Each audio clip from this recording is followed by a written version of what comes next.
How living space affects sleep, energy, and recovery.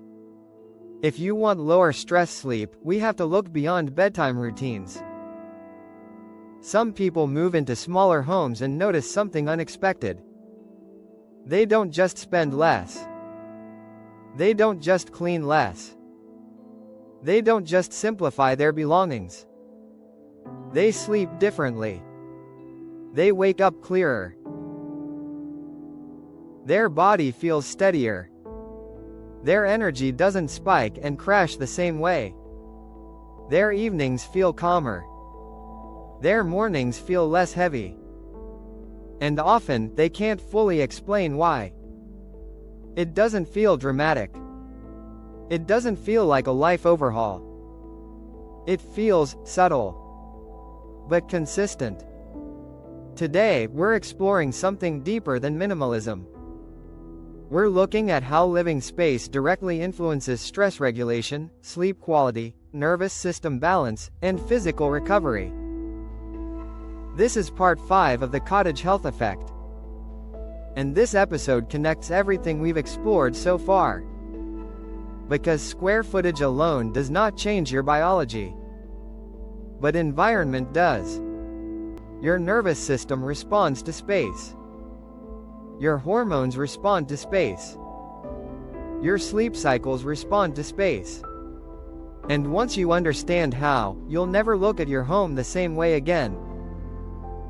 As we move on to Section 1, if you find this video helpful, like, share, and subscribe for more ways to support your well-being at home. Section 1. Space and stress load. Every home places a demand on the nervous system. Not just emotionally. Physiologically. Your brain is constantly scanning light contrast, movement patterns, sound gradients, temperature shifts, visual complexity, unfinished tasks in peripheral vision. This happens automatically. You don't choose it. In larger homes, the number of variables increases. More rooms, more zones, more transitions, more lighting types, more objects, more surfaces, more decisions. Even when a larger home is organized, it still contains more environmental information. The brain tracks, is that noise upstairs? Did I leave something on? Is something out of place? What's in that other room? These micro-scans increase cognitive load. And cognitive load increases baseline stress tone. Not panic. Not anxiety. But a low-level vigilance. Now consider a smaller home. Fewer rooms. Shorter sightlines. Contained visual fields. Less peripheral stimulation. When environments are easier to interpret, the nervous system relaxes. There are fewer unknowns. Fewer variables. Fewer background calculations. Environmental health isn't only about toxins or mold. It's also about environmental legibility. When your living space is visually coherent, your body spends less energy defending against uncertainty. That lowers cortisol over time. That reduces sympathetic dominance. That supports deeper recovery cycles. And recovery is what determines long-term health. Section 2. Sleep quality and environmental rhythm. Sleep is not triggered by exhaustion alone. Sleep is triggered by signals. Light. Darkness. Air quality. Temperature. Sound predictability. Smaller homes often simplify these signals. There are usually fewer artificial light sources. Less overhead glare. Less inconsistent lighting across rooms. Evening lighting can dim more naturally. Circadian rhythm depends on light timing, light intensity, light spectrum, and consistency. When you live in a compact space, it becomes easier to establish rhythm. You aren't moving through dramatically different lighting zones. You aren't exposed to multiple televisions, hall lights, and overhead fixtures scattered across large floor plans. But small spaces can also amplify mistakes. Artificial light reflects more easily. LED lighting can bounce off walls. Television glow fills the entire room. If not managed intentionally, small spaces can trap stimulation. Air quality plays an even larger role. Carbon dioxide rises more quickly in smaller bedrooms. Humidity fluctuates faster. Cooking emissions accumulate faster. Off-gassing materials linger longer. Without ventilation, sleep becomes shallow. Poor air exchange reduces deep sleep cycles. It affects oxygen saturation. It increases nighttime awakenings. Sleep quality depends heavily on airflow. In well-ventilated small homes, sleep often deepens. In poorly ventilated ones, fatigue increases. Smaller space does not guarantee better sleep. It magnifies environmental effects. And magnification can work in your favor, or against you. Section 3. Energy regulation and daily movement. Energy is not just about calories. It's about neurological efficiency.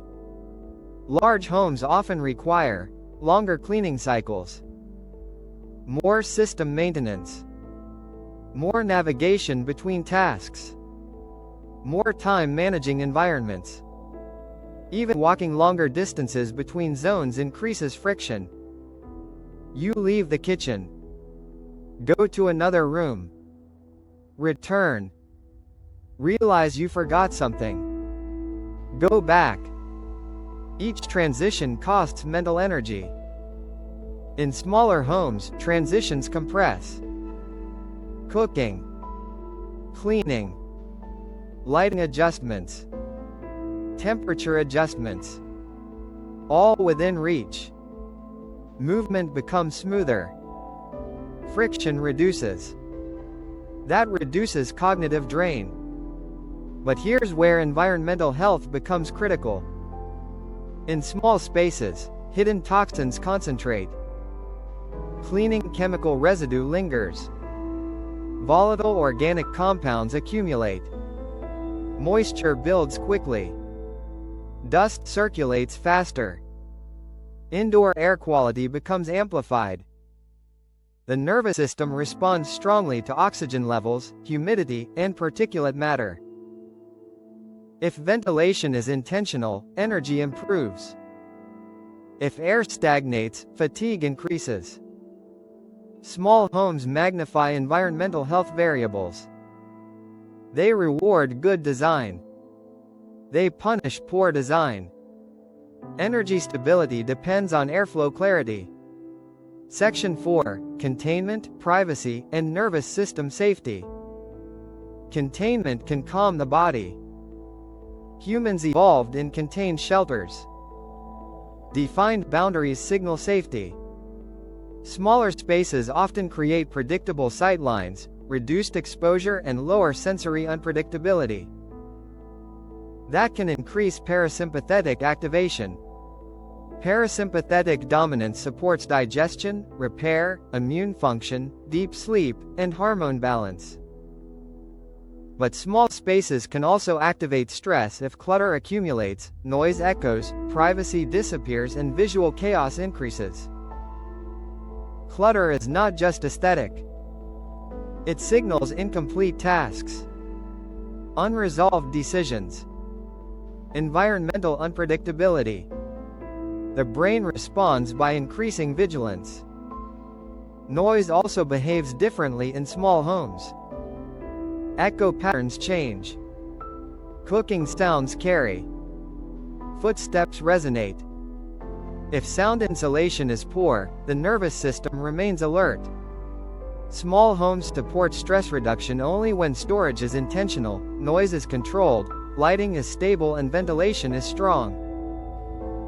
Health is not about size. It's about clarity. Section 5. Recovery, Rhythm, and Long-Term Health. Recovery is the hidden driver of longevity. Not productivity.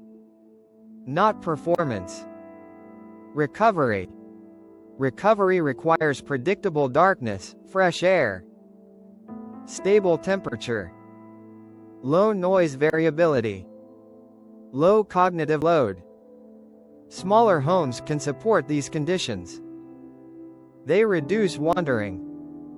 They reduce overstimulation. They simplify routines. They reduce unused zones collecting dust and psychological weight. But they demand discipline. Moisture must be managed. Materials must be clean. Ventilation must be prioritized. Lighting must align with circadian rhythm. Environmental health becomes more visible in small homes. Small mistakes feel larger. But small improvements feel stronger. When airflow supports oxygenation, sleep deepens. When lighting aligns with biological rhythm, stress lowers. When visual complexity reduces, cognitive load drops. When the nervous system interprets space as safe, recovery accelerates. Lower stress sleep? It's not about owning less. It's about how your living environment communicates safety. Your nervous system does not measure square footage. It measures predictability, air quality, light quality, noise stability, and visual coherence. When space supports those signals, stress lowers naturally. Not because you tried harder. Because your body felt safe enough to recover. This is part 5, the Cottage Health Effect. We've explored environmental load, downsizing and physiology, nervous system containment, tiny home amplification, and now, how living space influences stress, sleep quality, energy, and recovery. But one final question remains. If smaller homes can shift the nervous system, improve recovery, and reshape daily rhythms, what does that mean over years, not just months? In the final episode, we step back and look at the long-term picture. Because home size doesn't just affect how you feel today. It may influence how your body ages, adapts, and maintains resilience over time. That's where we're going next. If this video helped you, like, share, and subscribe for more ways to support your well-being at home. Thanks for watching, and remember, wellness begins at home.